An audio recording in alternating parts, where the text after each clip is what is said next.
Welcome to today's video where we'll be exploring esophageal ulcers, a condition that can cause significant discomfort and impact your daily life. We'll delve into what causes them, how they develop, what to look out for, and how they're treated. So, let's dive in and learn more about esophageal ulcers. So, what exactly causes these painful sores in the esophagus? The primary culprit is prolonged exposure to stomach acid.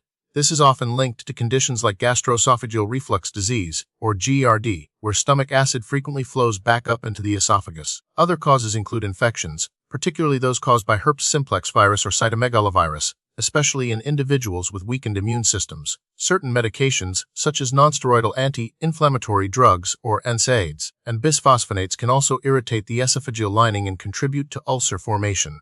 In rare cases, conditions like Barrett's esophagus, which involves abnormal cell growth in the esophagus, can increase the risk of ulcers. Even excessive alcohol consumption and smoking can damage the esophageal lining over time. Let's understand how an esophageal ulcer actually forms. The esophagus is normally protected by a mucous membrane that resists the corrosive effects of stomach acid. However, when this protective barrier is weakened or overwhelmed by excessive acid exposure, inflammation can occur. This inflammation, called esophagitis, can erode the esophageal lining, eventually leading to the formation of an ulcer.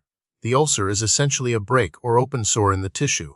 Chronic inflammation and repeated injury hinder the healing process, potentially causing the ulcer to deepen and widen. This can lead to further complications such as bleeding, scarring, and even narrowing of the esophagus. Esophageal ulcers affect a significant number of people worldwide. While exact figures can be difficult to pinpoint, they're often associated with the prevalence of GERD. Studies suggest that a considerable percentage of the adult population experiences GERD symptoms regularly, and a portion of those individuals may develop esophagitis and eventually ulcers. Individuals with weakened immune systems, those who regularly take NSAIDs or bisphosphonates, and those with a history of smoking or excessive alcohol consumption are at a higher risk. The prevalence can also vary based on geographic location and socioeconomic factors. Recognizing the symptoms of esophageal ulcers is crucial for timely diagnosis and treatment. The most common symptom is heartburn, a burning sensation in the chest that often worsens after eating or lying down. You might also experience difficulty swallowing, known as dysphagia, which can feel like food is getting stuck in your throat. Chest pain, especially after eating, is another frequent complaint. Some individuals may also experience nausea, vomiting, and even blood in their vomit or stool. In severe cases, ulcers can lead to weight loss due to pain and difficulty eating. It's important to consult a doctor if you experience any of these symptoms, especially if they persist or worsen. Diagnosing esophageal ulcers usually involves a combination of methods. A physical exam and a review of your medical history are the first steps.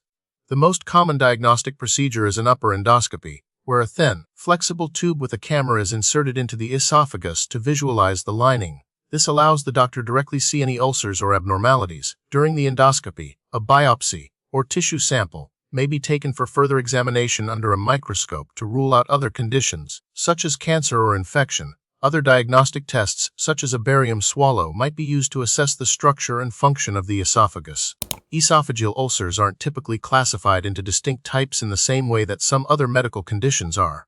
However, they are often described based on their underlying cause. For example, you might hear about peptic ulcers, which are caused by acid reflux related to GERD, or drug-induced ulcers, which are caused by medications like NSAIDs. Ulcers can also be characterized by their size and location within the esophagus. Regardless of the specific cause or characteristics, the treatment approach often focuses on reducing acid exposure and promoting healing. The goal of treatment for esophageal ulcers is to relieve symptoms, promote healing, and prevent complications. The first line of treatment often involves lifestyle modifications, such as elevating the head of the bed, avoiding trigger foods like caffeine and alcohol, and eating smaller, more frequent meals. Medications play a crucial role. Proton pump inhibitors, or PPIs, are commonly prescribed to reduce stomach acid production. H2 receptor antagonists are another class of drugs that also help to reduce acid. Antibiotics may be used if a bacterial infection is present. In severe cases, or when complications arise, procedures like endoscopic dilation or surgery may be necessary to address narrowing or bleeding. Preventing esophageal ulcers primarily involves managing the risk factors. If you have GERD, follow your doctor's recommendations for treatment and lifestyle modifications. Avoid smoking and limit alcohol consumption. If you need to take NSAIDs regularly, talk to your doctor about strategies to protect your stomach and esophagus. such as taking them with food or using alternative pain relievers. Maintaining a healthy weight can also reduce the risk of GERD and, consequently, esophageal ulcers. By taking these preventive measures, you can significantly reduce your chances of developing these painful sores. The prognosis for esophageal ulcers is generally good with appropriate treatment. Most ulcers heal completely with medication and lifestyle changes. However, without treatment, complications such as bleeding, scarring, and narrowing of the esophagus can occur. Ongoing research is focusing on new and improved ways to treat and prevent esophageal ulcers, including the development of more effective medications and less invasive endoscopic techniques. Researchers are also exploring the role of diet and lifestyle in the prevention and management of GERD and related esophageal conditions. These advances offer hope for even better outcomes for individuals affected by esophageal ulcers in the future.